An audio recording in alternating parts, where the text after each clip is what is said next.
What is up, guys? Welcome to today's video. In today's video, we're going to be talking about my time at the Summernats, how long I worked there for, how I got the job, and just some cool stories that I remember from my time working there. So pretty much where this all starts off is pretty much it begins with my dad. My dad is the reason that not only am I into cars, but probably the reason I'm so obsessed with Summernats. And he's also probably some of the reason that I'm so obsessed with cars and absolutely everything else to do with the automotive industry. Now, as you can imagine, growing up in Canberra, I had Summernats in my backyard. I was fortunate enough to pretty much the only event that I'd go to every year was the biggest event in the country. And for the way that we like our cars, big blowers and everything, biggest event in the world, especially with burnouts and everything as well. So I was pretty fortunate from the beginning of my time as a car enthusiast. I was exposed to the best of the best from day one. I'm pretty sure my earliest memory from any Summernats is Summernats 17. Can't remember what year that was, but I remember growing up, Dad was always working on the burnout track, and I used to envy that, and I couldn't wait. I remember my main goal when I was younger was like when people wanted to grow up and become like a firefighter or a police officer or something like that. I wanted to grow up and work at the Summernats, and I wanted to work for my dad. Every single year, I was asking him, badgering him, and I would have been like 10 or 11 years old, if not younger than that when I was at my first Summernats. And every year I was trying. We had family friends that worked at the grass events. It was all a little tight-knit community. And when I started becoming into age where I could start to legally work and things like that, they'd have me on the grass events helping out with them. So I was still actually in helping with the Summernats and things like that. But there was always the icing on the cake. I always wanted to work on the Burnout Pad. So taking a step back for a second and getting back on the page with my old man, if you're wondering how he got the job, he'd actually been doing the job since the very first Summernats. So when there was a drag strip still in Canberra, all of the guys, pretty much everyone that worked at Summernats, everyone that helped, I wouldn't say create Summernats, but everyone that helped kind of get the ball rolling. And when Chick first came up with the idea, they were the ones that jumped on board wanting to help. They all congregated pretty much from the drag racing scene here in Canberra. My old man from the first one, he entered with his panel van. I tried to get a photo of his panel van, but he couldn't find one. He entered in that, and he also helped out on what was like the Burnout Pad back then. So he worked from the first one all the way up to Summernats 30. Summernats 30 is when he kind of called it quits. He wanted to retire from doing that job.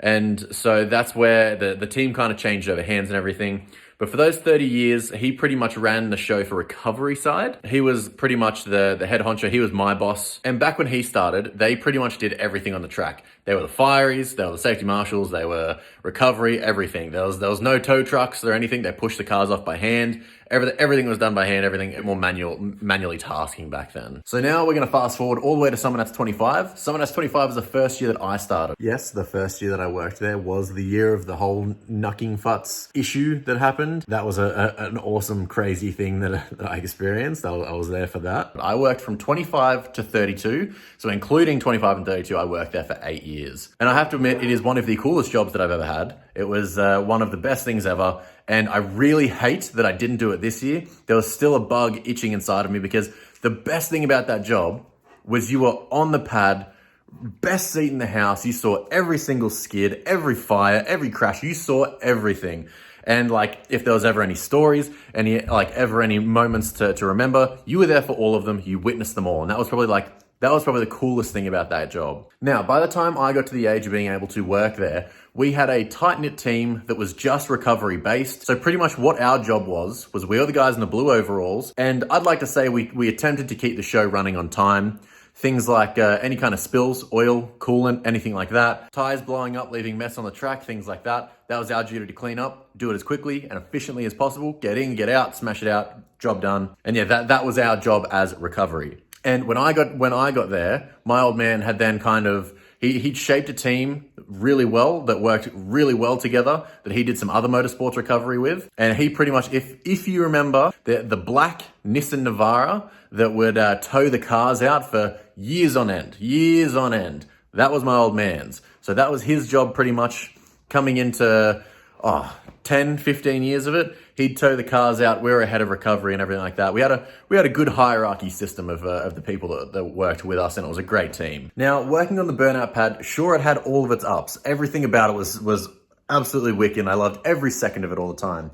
But there was definitely its hard points as well. One being that Summernats is always held on the hottest weekend of the year in Canberra. That Saturday usually peaks and pushes the limits. And this year, I'm pretty sure we actually broke the Canberra record for hottest day. Something crazy like that. But One thing you have to remember is not only were we in overalls the entire weekend, so we're wearing double layers covered head to toe, standing trackside, you actually get a lot of residual heat off the track. So it's a 30, 40 degree day, radiating off that track. It's a good 50 to 60 degrees, and you can feel it.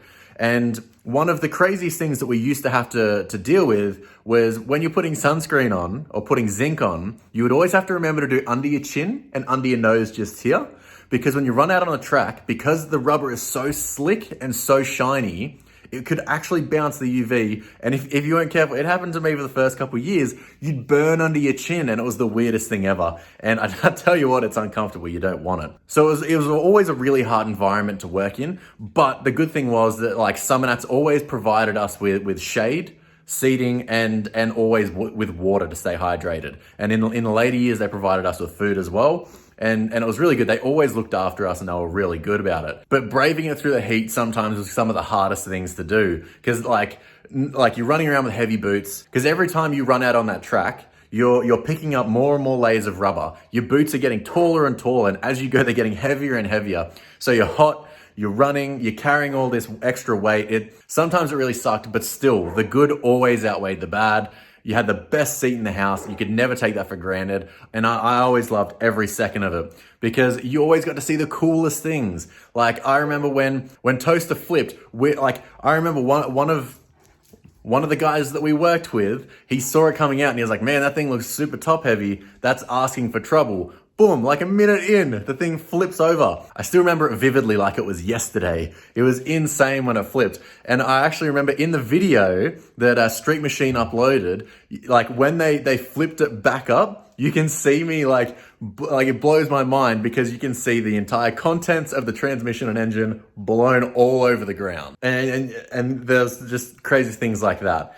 Another massive moment that I remember, like clear as day, back in like the earlier years that I was working there, they used to have like these little tarps that hang. A lot of the fireys would sit under them, especially the ones like in the actual tip-in box, like I don't know what you call the donut box, the actual square in the middle of the pad. Against the hillside, the fireys would hang up a tarp so you could get lower to the ground and it'd just be a bit cooler. Now, one year, me and my mate were sitting underneath that, cooling down on a real hot day. I think it was the Saturday, and Dave Pendlebury with Pro PSI, the blue Hilux, or blue at the time, he was coming out for a mad skid, and it was great, and we're watching, sticking our heads up over the barrier because we're sitting down behind it. He's coming back into the pad, pretty much going right hand down to tip in pretty much straight towards us. And this is when the famous tail shaft broke and dug into the pad and like completely lifted the car and flipped the tray off the back. From where we were sitting, I've tried to find videos, but you can't exactly see where we are. But the perspective that we had, it legitimately looked like the car was flipping onto us. I remember we both kind of had to check our Andes after that, but that was insane because I just remember seeing this entire car literally, you just hear screaming, there's smoke, you can't see anything. All of a sudden there's just a lot of blue and it's coming to you real quick. And I remember after we got out there onto the track, tail shaft in pieces, there was a hole probably 2 or 3 feet deep in the track. And I'm like, God, here we go. This is gonna call it off. This is gonna like, they're surely not gonna be able to continue with this. Cars can't go over this. It is massive. It's not a pothole. It's friggin' halfway dug to China. And then the hero comes out, Colorado Dave. If you know who he is, you know. I don't think Summernats could be run without Colorado Dave. He's a jack of all trades. He has his ticket and absolutely everything. And and throughout the weekend, you see him doing absolutely anything and everything to keep the show running on time. He comes out, he's got this weird, like, quick set asphalt. He pours it in the hole. Bob's your uncle, good to go. I could spend so much time talking about Colorado Dave because like I said, he's always everywhere. He's always fixing something. If there's a machine that needs to be driven, he knows how to do it. But I could go on about him forever. That's probably for another video. Now, one of the massive things that a lot of people love with Summernats and with burnouts and the heat and everything is the fires. Some of the fires you get are like mind-blowingly awesome. And it's always really cool when the guys want to put on a bit of a show because it's wicked. One thing that I kind of like mastered over the years of working there is because there's so often that you can't see your hand in front of you five centimeters away. and you learn to listen to the cars and hear them like hear every little minor discrepancy. So one thing that we all really picked up real quick is you can actually hear when a car is on fire. I can't explain it, and I've tried to explain it to people before, and they've looked at me like I'm an idiot. But you can actually hear when a car is on fire.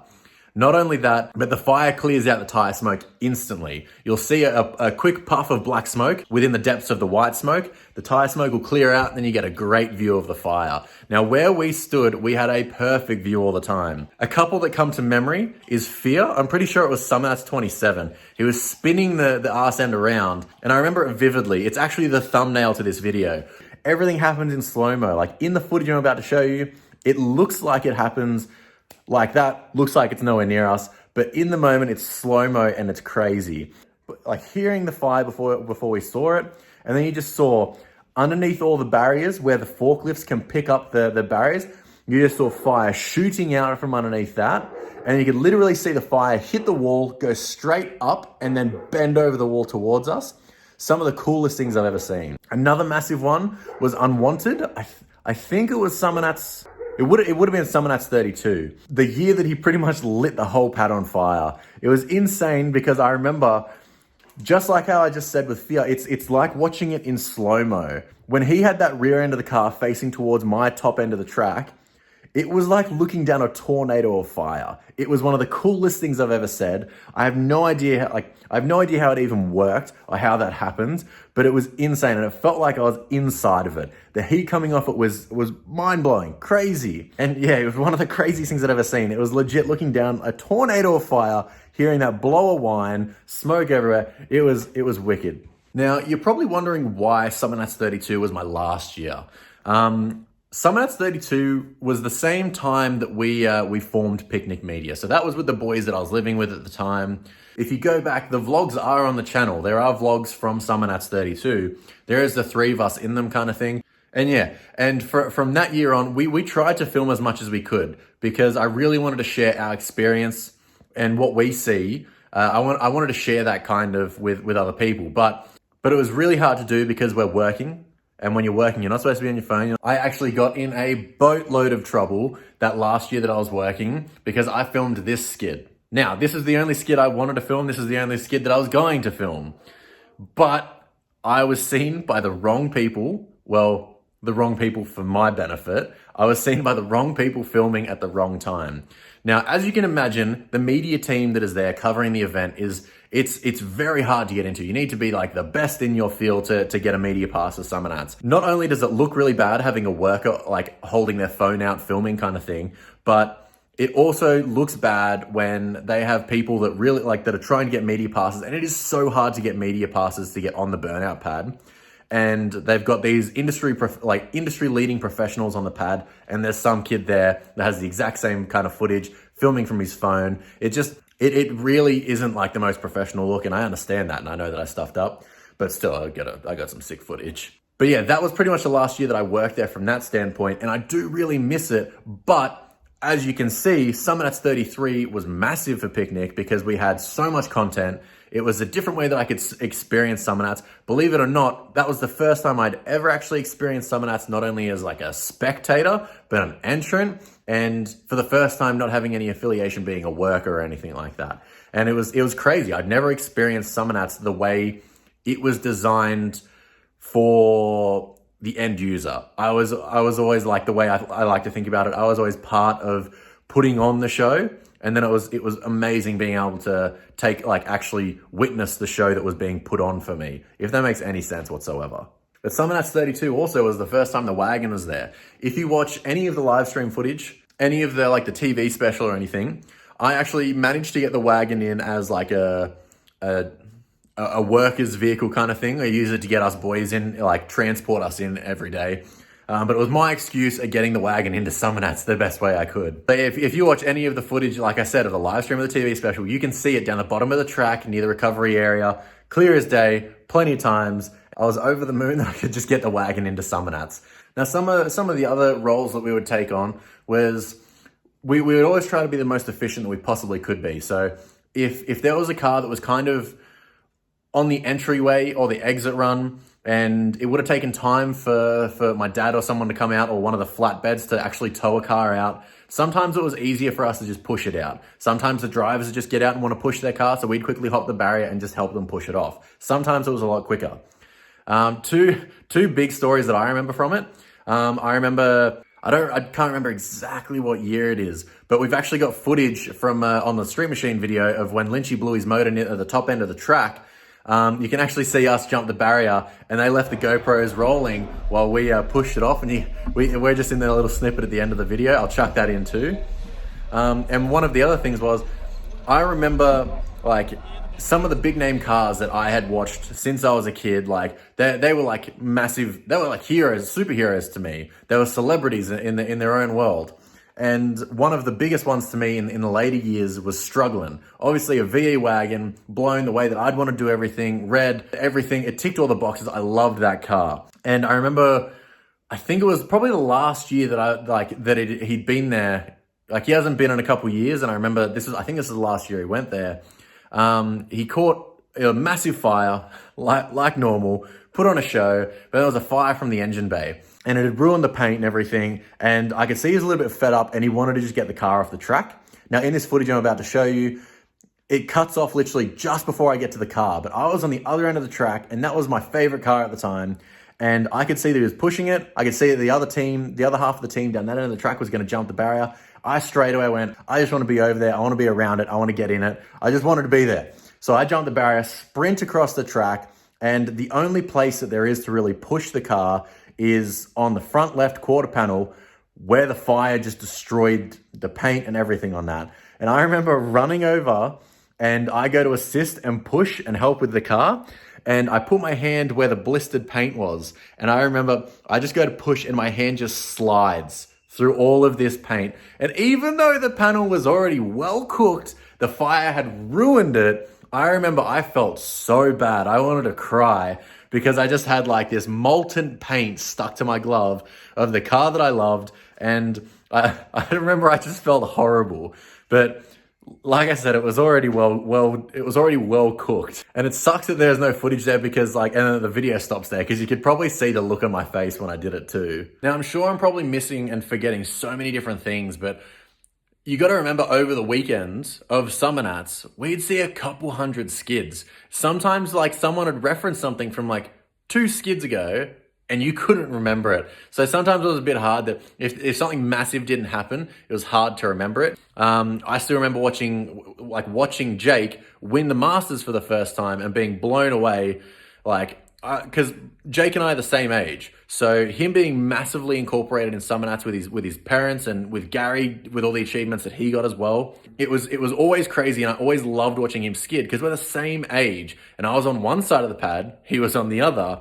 So it was incredible to see that someone my age kind of thing, when he won the Masters, that kind of not hit home, but it was really cool to see. And now you fast forward a year, and I'm actually in the car with him on the Summernats Burnout Pad. It was mind-blowing perspective. And then my sticker on his rear windscreen. One of the funny things as well is in the shot from his winning skid from Summernats 32, you can actually see on the wall where we scraped picnic media into the wall in the rubber. Because the rubber that sticks to the wall, you can literally etch and sketch anything you want into the wall. And we put picnic media into the wall after one of the first days, thinking that we'd come back the next day and they would have gotten rid of it. But they hadn't. It stayed there the whole weekend. And in his winning skid on YouTube, you can see picnic media. And it's crazy how things come out, because if you told me that very next year that wouldn't be on the wall, but that'd be on the actual car, man, I would have thought that you were crazy. And yeah, fast forward a year, it's crazy how things unfold. But yeah, probably one last crazy thing that I would probably mention before I wrap up this video is the world record burnouts. They were incredible to be a part. They were absolutely amazing, mind-blowing, one of the coolest things I've ever done. And what I got from being a part of those, I actually got my own certificates. All the workers, all the people that helped assist and set them up, all got their own certificates. And still, some of the coolest things I've ever got. Maybe I should hang them up downstairs next to the other Summernats mural I'm making. But yeah, that's pretty much going to wrap up this video, because I've been talking your ear off for what feels like an hour now. But I know I'm missing so many things, but it's so hard to just remember everything at once. So I'm gonna wrap this video up now. I hope you guys really enjoyed that because I enjoyed reliving a lot of those moments. If you're new here and you do like the video, check out some of the other videos we've got on the channel. Consider subscribing. If you do subscribe, make sure you hit that notification bell so you get notified every time we upload a video, Monday, Wednesday, Friday, 6 p.m. every week. And if you want to rep Picnic Media, jump over to the website, picnicmedia.com, or jump in the link down in the description, pick yourself up some stickers, because anything like that can really support the channel. Alrighty guys, that's going to be the end of today's video. I'll catch you in Friday's video at 6 p.m. I hope you guys really enjoyed this video. Alrighty guys, take it easy. Peace. You bitching and bugging, there's nothing that we got in common. I've been out grinding and hustling, investing this paper, got tired of eating that ramen. All of my music be heat, I ain't missing a beat. I've been blessed with impeccable timing. Watch all them people who friendly, it turn into envy whenever they see that you shining. Okay.